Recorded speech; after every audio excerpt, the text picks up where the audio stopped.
ISIL demands $200 million for the release of 2 Japanese nationals seized in Syria, drawing Japan into the life-or-death dilemma of what to do when hostages are held by armed groups.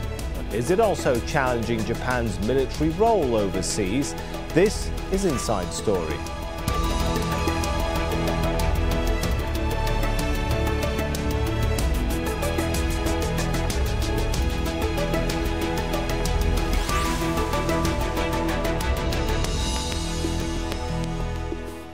Hello and welcome to the show. I'm Sami ZeidanGuests. Japan has denied being involved in the fight against the Islamic State of Iraq and the Levant, or ISIL, after the group kidnapped 2 of its nationals in Syria. Well, ISIL is threatening to kill the men within 72 hours unless Japan pays a ransom of $200 million. That's the exact amount Japan offered on Saturday in non-military aid to countries fighting the armed group. Well, it left Prime Minister Shinzo Abe trying to strike a balance between pressures at home and abroad. Again, bringing into sharp focus the challenge nations are facing when trying to secure the release of hostages. I ordered the cabinet to save the lives of the hostages using whatever available measures and by fully utilising all existing diplomatic channels and routes. We will never yield to the terrorists. We will do our best to fight against this evil terrorism by holding hands together with the international community. Well, Japan lacks strong influence and diplomatic reach in the Middle East, but offers of help have been made from unofficial quarters. Among them, a Japanese professor, an expert in Islamic law, and a journalist held hostage in Afghanistan. There is very little hope, but if there's any way to save them, it's by directly communicating with the Islamic State group. Professor Nakata and I have ways to get in direct contact with the group, but the Japanese government seems to be intentionally disregarding this route, and I find this to be the biggest problem with our government. Well, let's bring in our guests into the discussion. In London is Matthew Henman, a counter-terrorism expert and manager at IHS Jane's Terrorism and Insurgency Centre.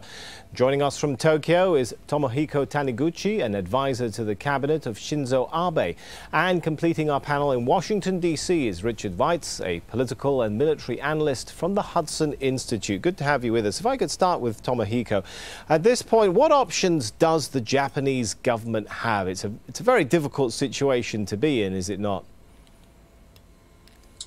The government of Japan is trying to pull every string possible and push every button possible. Shinzo Abe, as prime minister, has covered 66 countries while in office over the last 25 months. So you're talking about an individual who has made extensive contacts also in the Middle East, Qatar, Turkey, Jordan, and he was in Jordan last week. And he sent one of the vice ministers of Ministry of Foreign Affairs in Jordan. And this man is in contact with a lot of people in the region.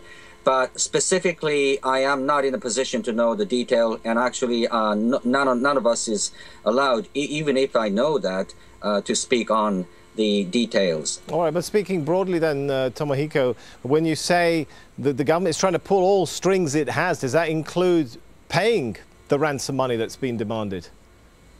That option is very much out of the question. Shinzo Abe earlier yesterday said very much in an articulate way that the Japanese government is not going to give in. To give in is only to help build the capital, if you like, for the terrorists.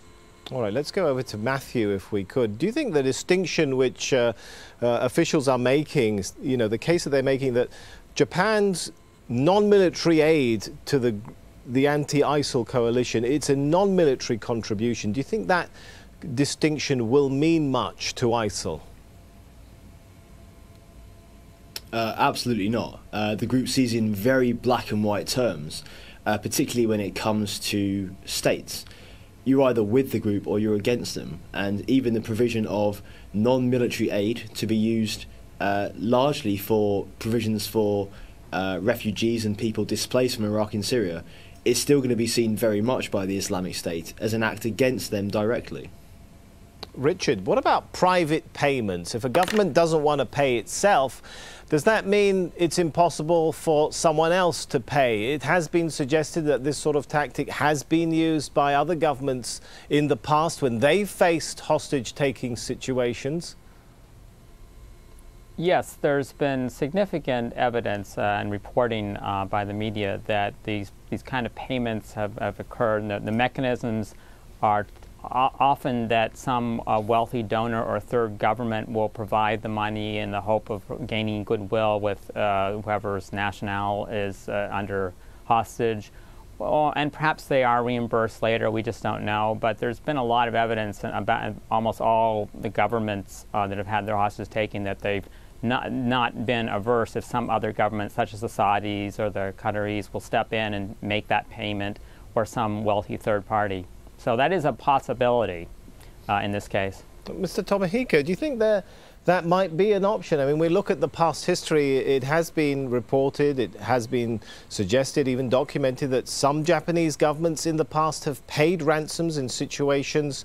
In 1977, the government reportedly paying $6 million to free passengers aboard a Japanese airline flight. I mean, might there be more wiggle room than we assume from the black and white categorical statements from Japanese officials? At the moment, I would like to say there is no chance at all for the Japanese government to ransom these two Japanese individuals back home. So it's not an option available at the moment for the Japanese government. All right, Matthew, what sort of research exists to know if the argument that paying groups when they kidnap people, does that in reality really encourage more abductions of citizens of that country? What does the research say about vulnerability that you might place people in by paying a ransom?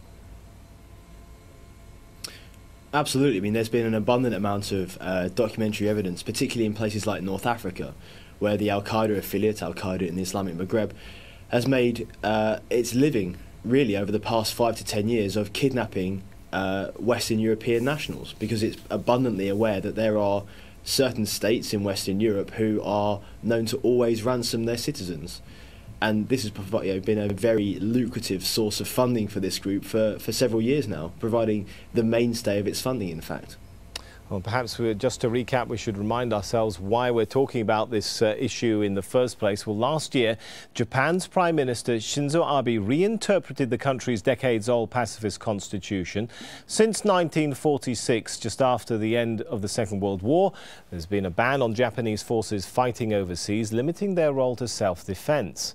But the change last year now allows Japanese troops to aid an ally if it comes under attack. It was a dramatic policy shift, angering some Japanese who say troops could become entangled in foreign wars. Now critics are concerned about what they perceive as Japan's involvement in the fight against the Islamic State of Iraq and the Levant. They are totally wrong about our position. We do not wish to fight against the Islamic world. We want to help the more than 1 million refugees in the region. This is humanitarian and non-military support. We want them to understand this and free the hostages immediately. I guess this hostage crisis will trigger an argument that Japan may have to give its self-defense force a bigger role overseas, not up to a war, but more active roles, which is a move I would support. I know we should not yell to the terrorists, but those two men are hostages. They are such great figures when I look at their profiles on newspapers. I just can't imagine that we truly have no choice but to watch them dying. I think all Japanese people are struggling with this dilemma right now. Tomohiko, why is Japan involved in the coalition that's fighting ISIL, even if it is with only non-military assistance? What vital Japanese interests does Tokyo feel are being threatened by ISIL? Before answering your question, if I may, the decision taken by the Japanese government to reinterpret Japanese constitution so that Japan's armed forces could get engaged in collective defense with its allies, that has got nothing, absolutely nothing to do with the current situation, because the possibility for Japan to send the troops to such regions as Middle East has been in a very much articulate way ruled out by Shinzo Abe himself and by the government. So rest assured that the Japanese reinterpretation of the Constitution is not going to move Japan to such a dramatic fashion as you just described. And the reason why Japan cannot give in to the terrorists is that, as they say, the strength of the chain always lies in its weakest link, and Japan is not going to be that weakest link. Right. And the track record. Not Tomohiko, sorry to interrupt. Not to blame the change or reinterpret of the Constitution as being the cause of this hostage-taking situation, which we should remind viewers and ourselves is, of course, of two journalists. These are not combat soldiers who were sent into fighting. But is it not part of a concern that is prompting fears or concerns in the minds of many people in Japan? And the question about to what extent is Japan on a trajectory of being more involved militarily overseas, especially when they do see that Japan is giving some aid to military coalitions and that groups claiming to be responding to that are now abducting Japanese officials? Is that not a concern? As Matthew said previously from London, they may not look at the situation as we wish, because the world they're looking at may be black and white. So in that context, the humanitarian aid and assistance the Japanese government has given to the region may be understood by the terrorists as part of the support to the broader coalition against ISIL. But I just want those people to look at the members of the terrorists to look at the track record of the Japanese government in terms of aid to those regions. The support that the Japanese government has given over the last 2-3 years after the situation erupted has been focused entirely on supporting giving humanitarian assistance and the like. And so the track record is the powerful piece of proof, I would say. Richard, is Japan under pressure from some of its powerful allies, like the US, in order, is really what's at stake here for Japan is to be seen to be on the same side as its allies, which it needs on issues which are much closer to home than ISIL. In other words, whatever support Tokyo might give to ISIL, it's not really, rather to groups fighting or coalitions fighting ISIL, it's not really because of ISIL, it's because of its relationship with the US. I would downplay the U.S. factor in any of this. We have to be a little cautious. We talked a little, you asked Matthew, for example, about lessons of past hostage taking. You asked me about side payments. This group is different, so it's hard to generalize on the pattern we've seen before. I mean, they set hostage, the ransom demand so high that there's no way people would pay anywhere near this amount. And they seem to have other sources of revenue that they've been relying on in the past, so that their reliance on hostage taking is minimal. The U.S. pressured Japan very heavily after the Gulf War with Saddam Hussein to become more involved. The Japanese are very generous in terms of giving money, but there was some concern that they needed to do a little more, maybe put their lives at risk. And the Japanese became much more involved in Iraq and Afghanistan afterwards, and it didn't work. They had no major incidents, but it wasn't a very popular move. There were a couple of people killed and threatened, seized hostage, and so on. This time, I don't see a strong U.S. pressure on Japan or next week India. I just not to get these countries involved in the war. What prompted Japan's support for the anti-ISIL coalition then, if it's not out of concern for its foreign alliances? Well, two things. One, I think that generally Abe's vision of Japan is to make it a more normal global actor taking on more global responsibilities. And that includes providing assistance to, in this case, to the countries that are suffering from refugee burdens.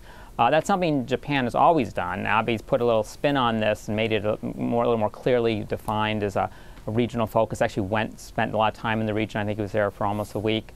The U.S. role, it's going to be more, I think, now. I think that the U.S., and particularly the British, who are the British foreign minister, I believe, was just, or the defense minister, urging them not to give in to the hostages, even in some compromised way, because of the fear it's going to have a blowback on what's going to happen to the British Americans. So I think the pressure is going to occur now. I think the U.S., Britain, and others will try and discourage the Japanese from openly giving any kind of payment. I know there's some people in Japan who've talked about possibly offering $200 million as civilian aid for the people in the Islamic State who are suffering as well. It's been excluded from the previous grant. That may fly, but certainly paying money for the hostages is something, I think that's where you're going to see the U.S. role. Right. But in general, this security normalization the U.S. encourages, but it's primarily, I think, vision of a function of Abe's vision of how he wants to position Japan in the world.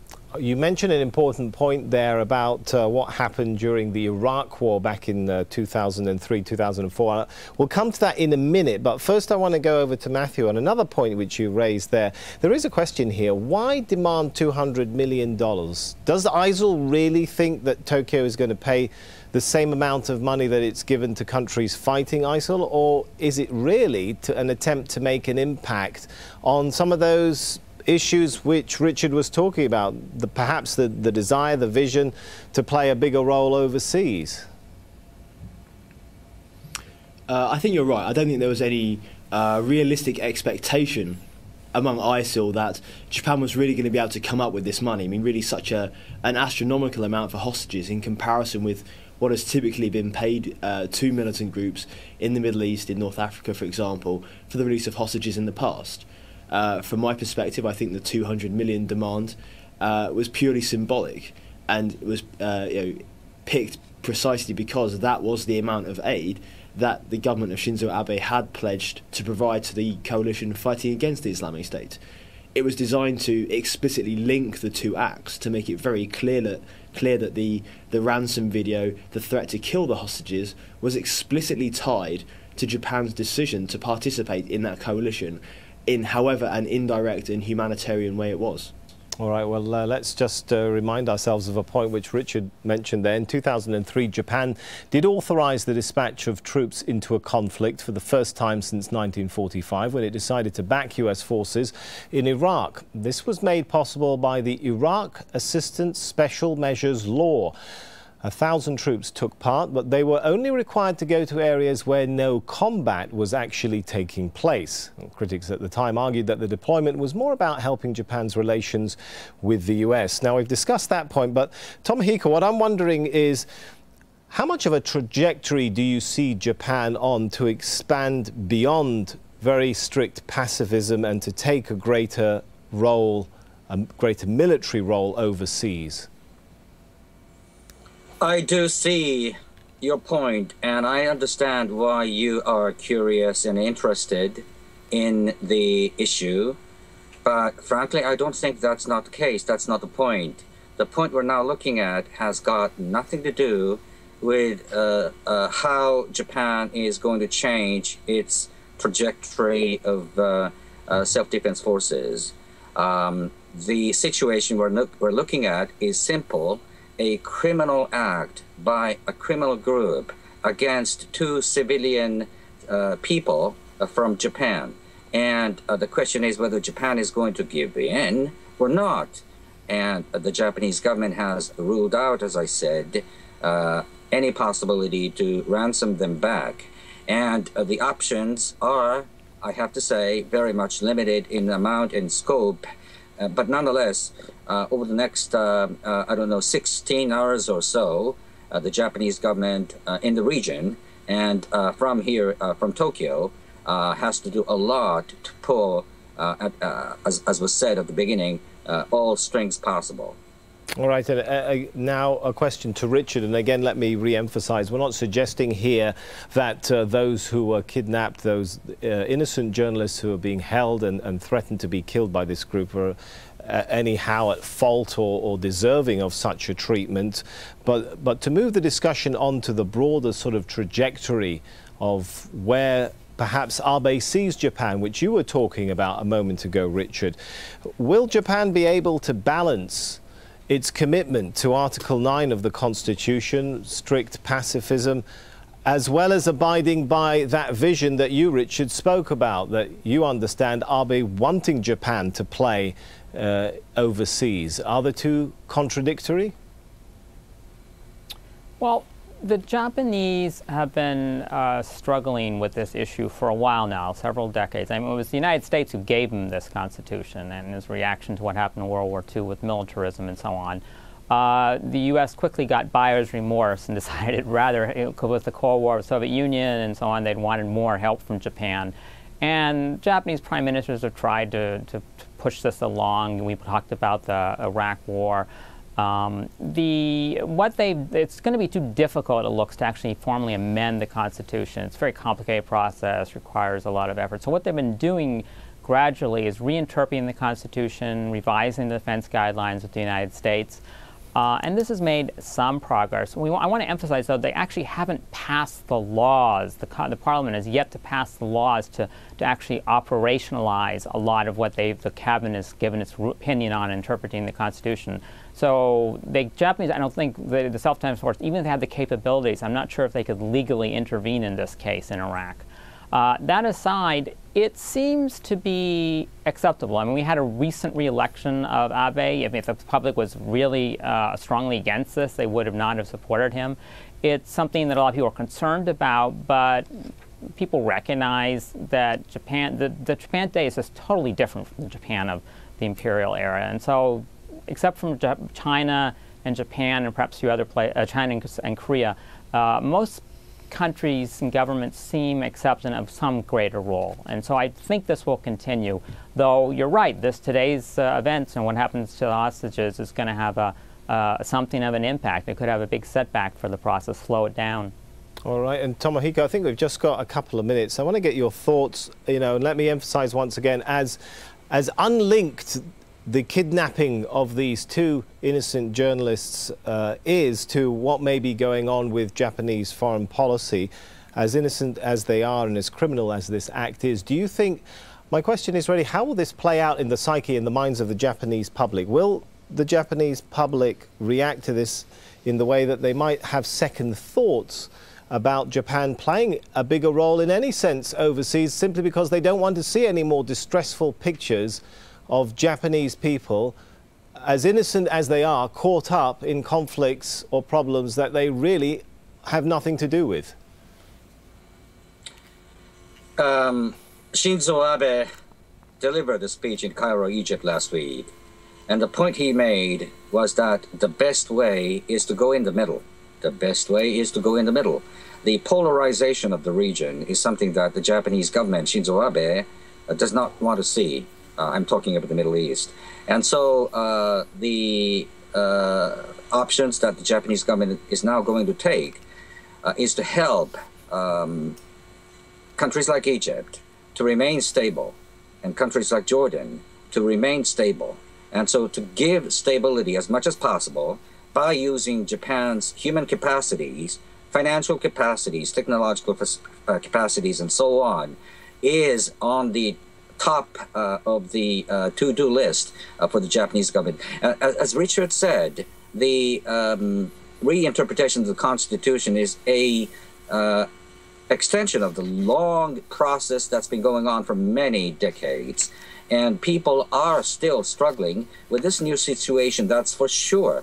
But I see a rather dangerous, I think it rather dangerous to try to try to mix this domestic reinterpretation of the Constitution with the situation now unraveling in the Middle East against these two innocent civilians. All right, we'll have to leave the discussion there. Let's thank our guests, Matthew Henman in London, Tomohiko Taniguchi in Tokyo, and Richard Weitz in Washington, D.C. And if you want to make a comment about today's show, you can go to our page on aljazeera.com, or you can visit facebook.com/AJ Inside Story. Well, don't forget, there's also Twitter. You can tweet us at AJ Inside Story. That's it for now. From me, Sami Zeidan, and all the team, it's goodbye.